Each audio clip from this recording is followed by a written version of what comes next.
আচ্ছা, আপনি কয়টা আসন চান? আমার 100 আসন লাগবে।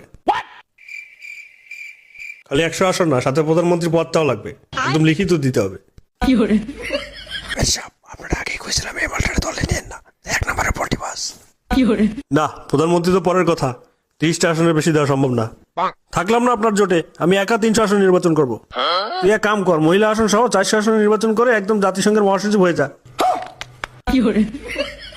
400 না হুজুর, ওই যদি 3টা আসন জিতে দেখাতে পারে, আমি আর এই দেশেই থাকবো না, ইন্ডিয়া চলে যাবো। गजब बेइज्जती है। আচ্ছা, আপনার জোট থেকে বের হয়ে গেলেন কেন?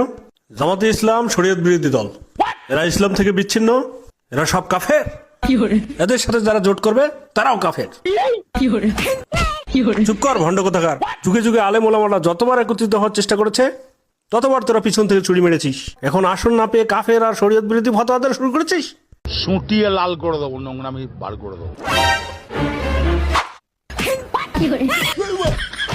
প্লিজ আমাকে ক্ষমা করে দাও প্লিজ।